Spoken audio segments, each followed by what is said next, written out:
Welcome back to AI for the Humanities. I'm Megan McInnes Dominguez, Associate Professor of Spanish at the University of Delaware.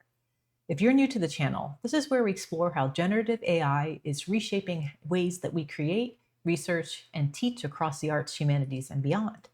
In today's episode, I'm thrilled to introduce one of our undergraduate interns, Grace Gulick, who brings a powerful combination of technical expertise and creative insight to the conversation.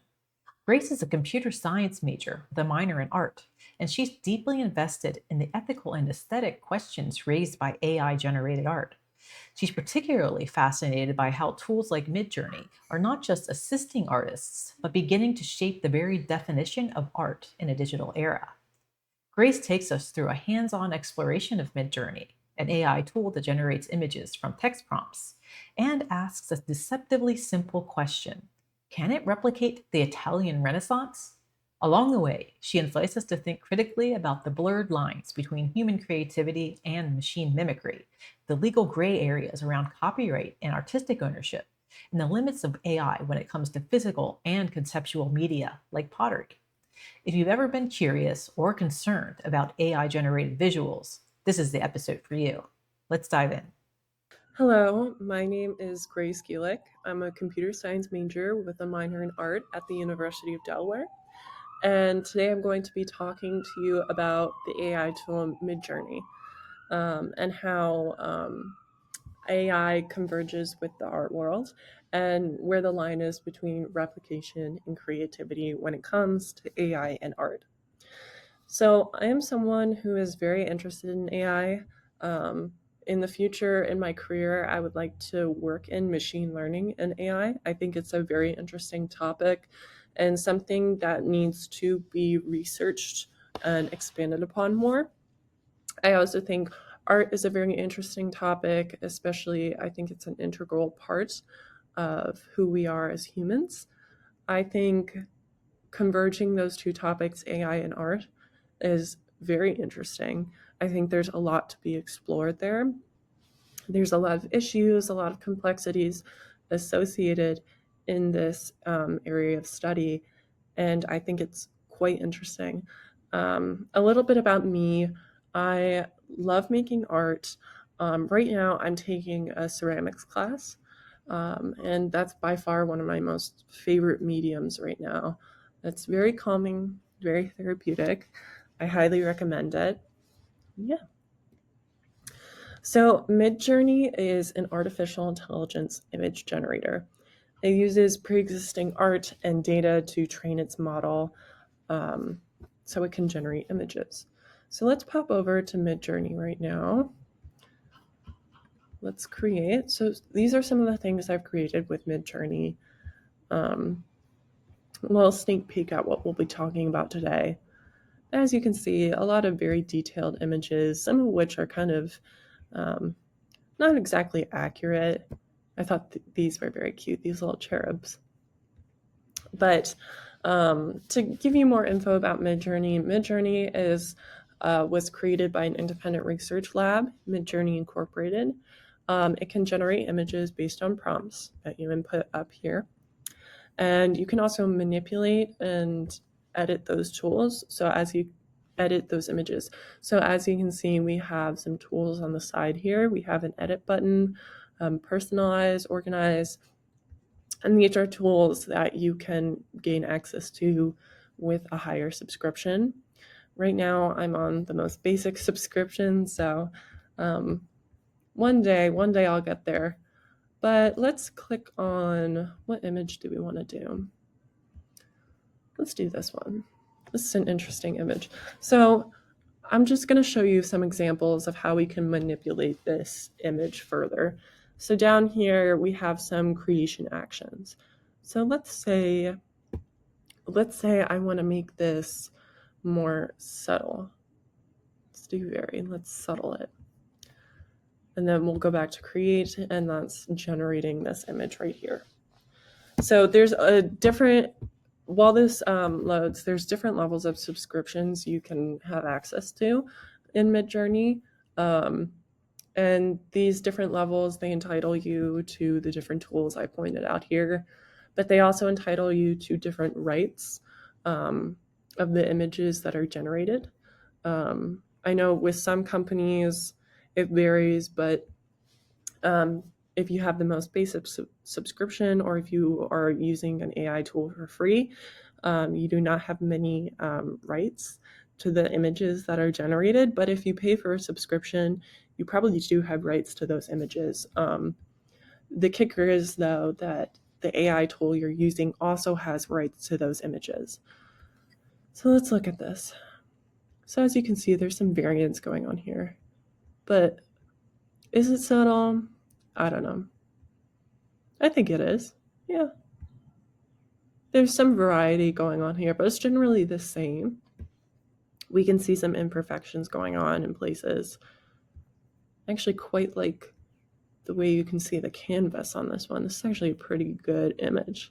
You can also see how like there's kind of light glaring off of the paint here in this upper left corner.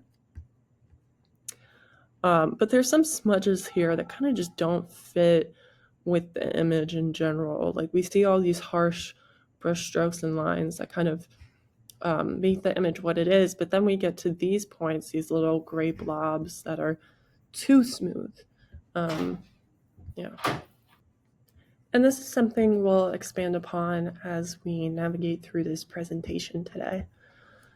And I would like to point out that both these images I've used on these slides are AI generated. So let's go back here. Yeah, so I took the titles from the slides and I inputted them into MidJourney just for fun. I just wanted to see what would happen. These aren't particularly good prompts. When you're using AI, you want to use very specific prompts and give it as many parameters to work with as you can. But honestly, pretty good images. I quite like this one. I think it was very expressive for an AI generated image. I also quite like this one. I thought this one was funny, especially since MidJourney is misspelled in this. It also, these images go to show that like MidJourney is not very self-aware, especially when you're using a more open-ended prompt like I did. It mostly goes off of the journey part of it and the middle ground. A lot of these have like a middle center point in these images. You can also see, I found this really interesting, you can see like a little writing here. I don't know what that's from, but I found that really interesting. And it just goes to show you that there's a lot of imperfections going on with AI generated art. There's some lines up here that don't really work, maybe some mountains that were supposed to be here but aren't. It's not exactly a perfect science here. So to continue, you may have seen it, but I did input a prompt into MidJourney. I said, create a painting of a young woman in an Italian Renaissance art style. And on the left, just so we don't have to go back and forth, I put 3 of the images that were generated, these beautiful young women. And then on the right here, we have some reference images to go off of. So we have the Mona Lisa by Leonardo da Vinci, and we have the Birth of Venus by Sandro Botticelli, both of which are very iconic Italian Renaissance paintings that kind of defined that period, or were major. When you think of Italian Renaissance, you think of the Mona Lisa and the Birth of Venus. And they're very distinct paintings. There's not much you can compare them to other than works by these artists. You could maybe compare the Mona Lisa to other works of Leonardo da Vinci, although the Mona Lisa really stands out since it's one of his few portraits. You could also, the Birth of Venus is very distinct. I know Sandro Botticelli, he also made other landscapes like this, focusing on Venus, but this one is definitely the most iconic and distinct. And you might see, but these paintings, they have imperfections. They're old with age. There's some glare over here from when this photo was taken. There's also, if you look right at the top here on the Mona Lisa, you can see some of the original color peeking through, maybe from like art restoration, or some patchiness with the paint on it. But yeah, definitely very unique. they have imperfections. Meanwhile, on the left over here, these portraits are very smooth. They're very unnaturally perfect. And if it wasn't for like some of the colors going on here, these girls would look exactly the same. And they're posed quite similarly. While the Birth of Venus, she has a very unique pose. And the Mona Lisa as well. Like if you just pose like the Mona Lisa, people can probably tell what you're trying to be. You're trying to be the Mona Lisa. But these women, very generic, kind of forgettable. And the only really variance going on here is the background and again, their coloring or like what they're wearing. But honestly, what they're wearing is pretty similar as well.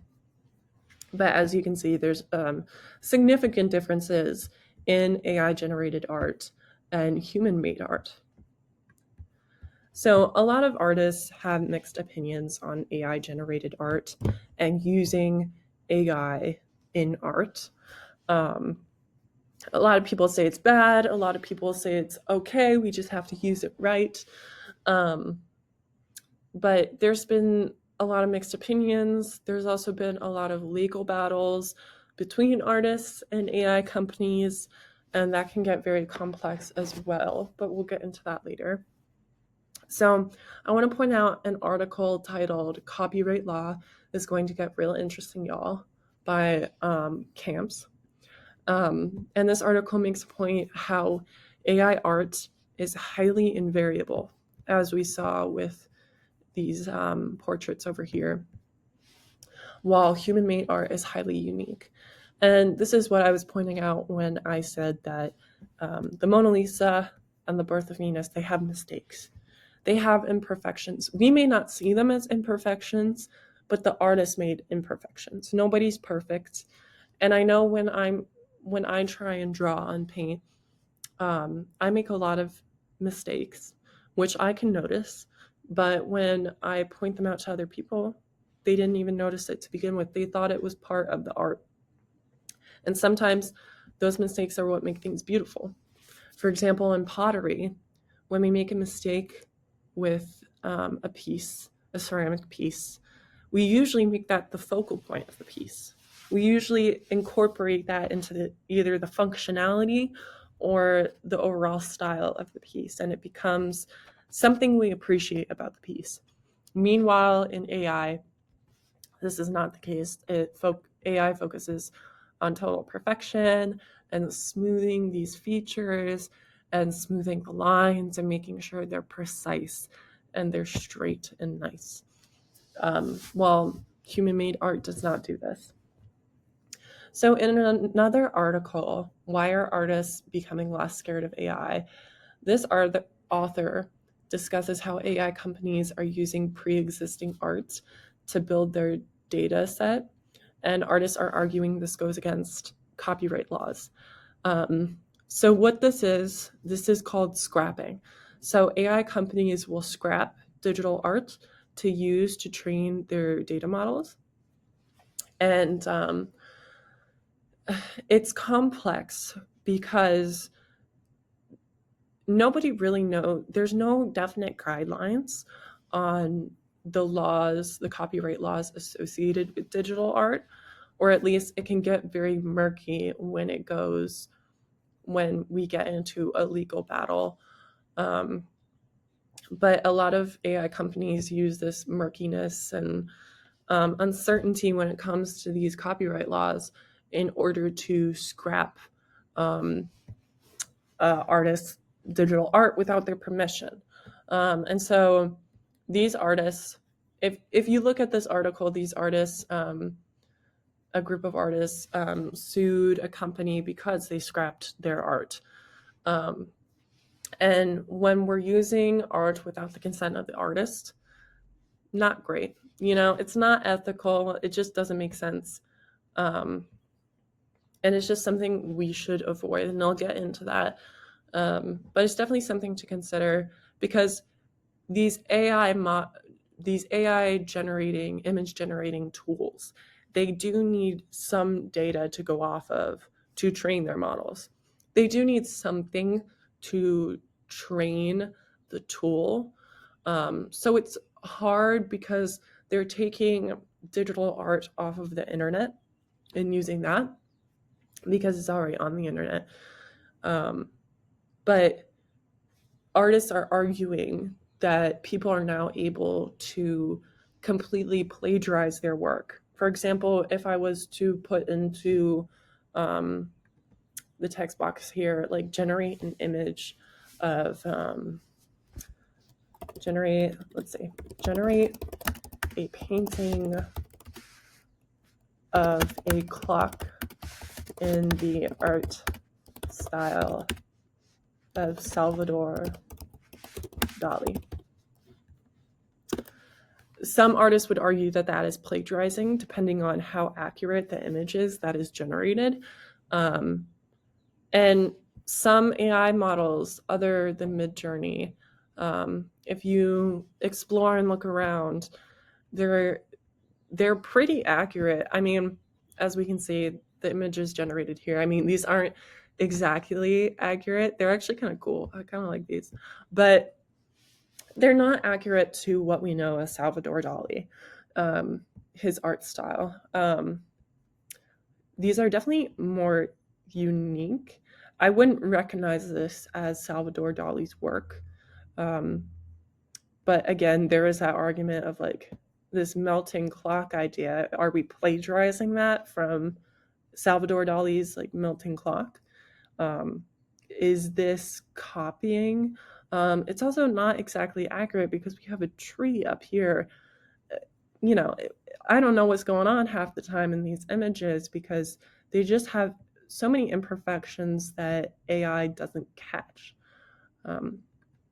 So it's definitely an interesting topic to think about, and something to think about when we're asking AI to produce replications of art. We need to be mindful about that. So let's go on more to the limitations of AI in art. So again, lots of pros, lots of cons.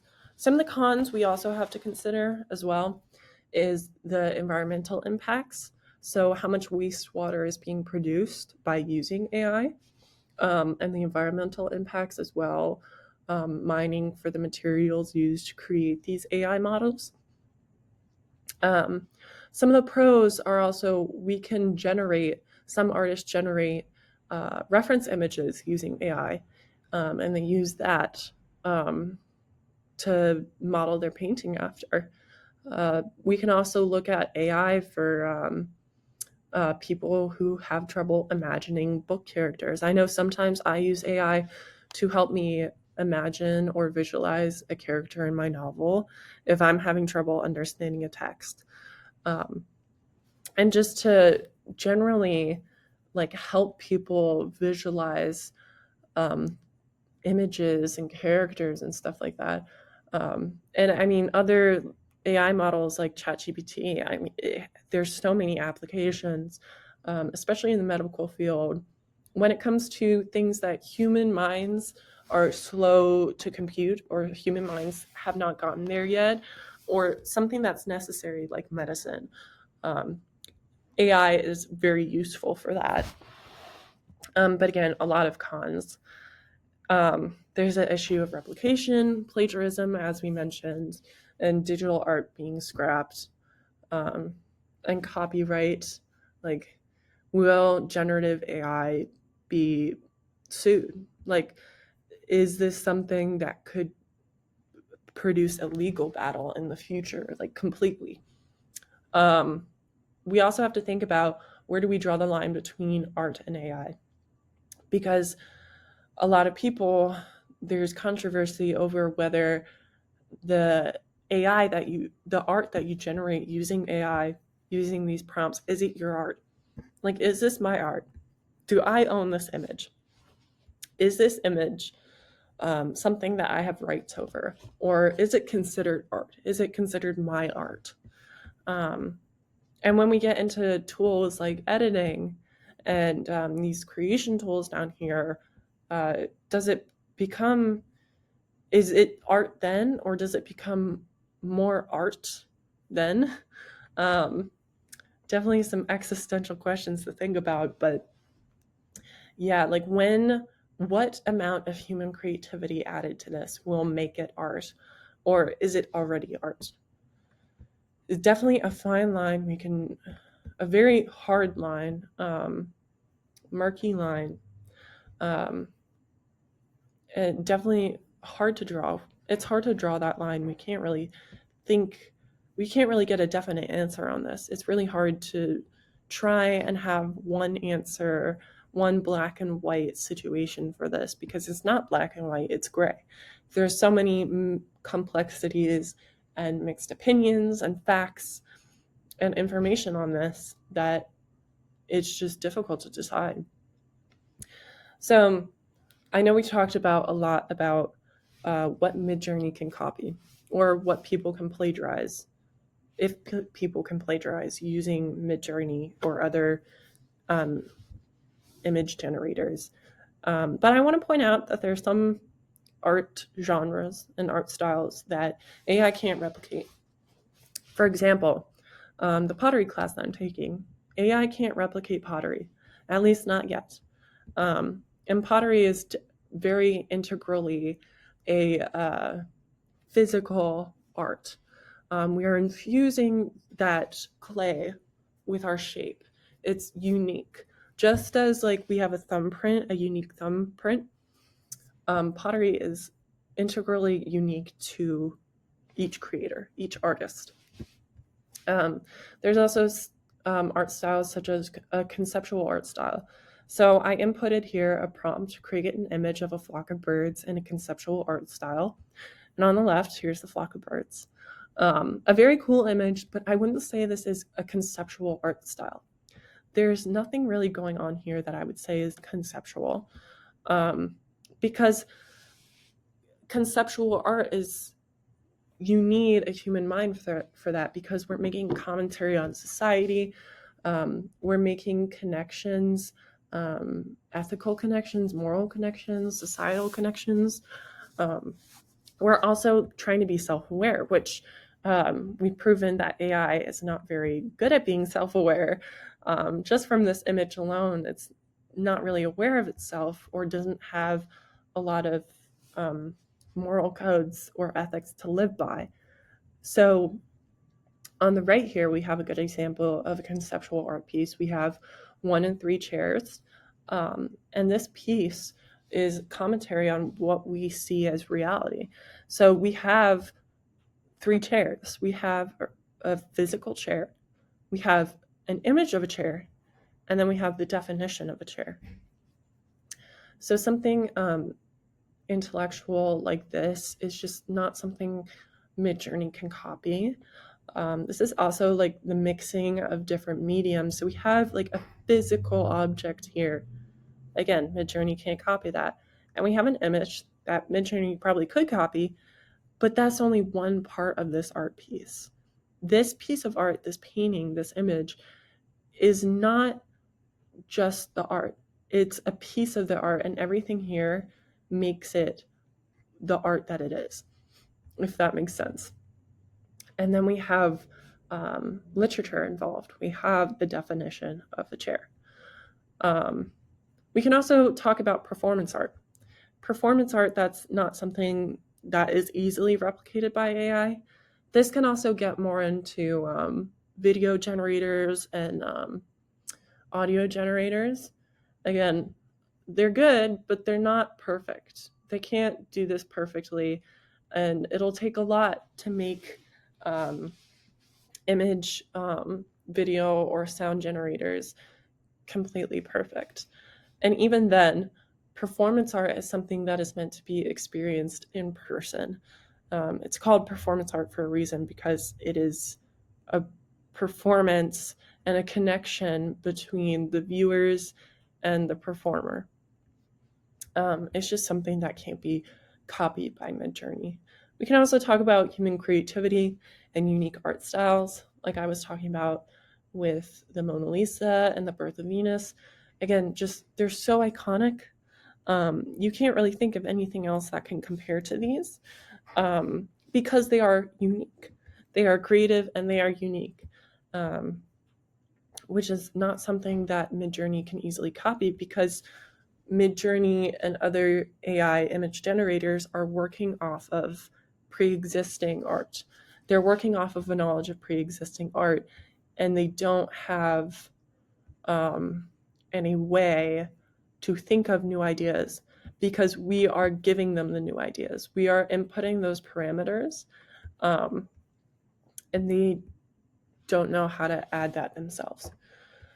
So some things we need to consider. I know there's a lot of murkiness when it comes to AI and art, and a lot of complexity. And I know sometimes it's hard to navigate. It's a little frustrating sometimes too, to not have a definite answer of what is right and wrong about this. But some things I want you guys to take away is to be mindful and use AI in an ethical way. It's just common sense. Just don't replicate art, or if you do, don't claim it as your own. Just be respectful to the art styles that have come before us and are currently in existence, and also be respectful to other artists. Always cite your AI if you're including it in a project or you're putting it on the internet. Always cite it and make sure people know that this was AI generated. You can also customize your generative art. That again gets into the argument of what amount of customization or editing makes this art, or is it still AI? You can also use art as a medium or a tool, an art medium. Initiatives like Google DeepMind has explored this option. They have commissioned artists to create digital art using AI. Digital art is even becoming its own genre. And I think that's something very interesting. I think that's a fabulous use of AI image generating. I think it's a very positive use, and that's something we can focus on. If you ever feel negative about this whole topic, just know that almost everything can be used as an art medium. And as long as you're expressing an intention or an emotion behind your art, or you have some creativity behind it, it's probably art. Yeah. And then we also have Nightshade, and this is a tool that adds a poison to digital art. And this poison, when these digital images are scrapped to be used in data training models for AI, it'll break the models. It'll break the data training, which is quite cool. And it just kind of throws a cog in the whole system. And it can almost be a form of digital resistance to a negative use of AI. And then here's some of the articles I used today. I would definitely check these out. They're very interesting, and I think they have a lot of useful commentary and information that I haven't touched upon. Definitely check those out. And then we have some of the AI citations from today. Again, make sure to cite your sources. And this is just an example of what citations can look like. And that's it. Thank you for listening. I hope you took away some useful information from this. And I hope you find this topic as enjoyable as I did. Thank you so much, Grace, for that thoughtful, visually rich, and ethically grounded exploration of MidJourney. You've given us more than just a tutorial. You've given us a framework for thinking critically about how we use AI in creative work. As Grace reminds us, AI-generated art isn't neutral. It draws from massive data sets, often scraped without consent, and raises urgent questions about originality, appropriation, and what it means to create with integrity in the digital age. While tools like MidJourney can be powerful allies in the creative process, they also force us to ask, what counts as art? Who gets credit? And where should we draw the line between inspiration and exploitation? At the same time, Grace highlights the exciting possibilities of using AI ethically as a tool for prototyping, for inspiration, and even as a collaborative partner in new genres of digital expression. Whether you're a student, an artist, a researcher, or simply AI curious, the takeaways here are clear. Know your tools, cite your sources, and stay grounded in human creativity. If this episode sparked your curiosity, make sure to check out our other student led explorations of generative AI. And don't forget to like, comment, and subscribe. I'm Megan McInnes Dominguez, and this has been AI for the Humanities. See you next time.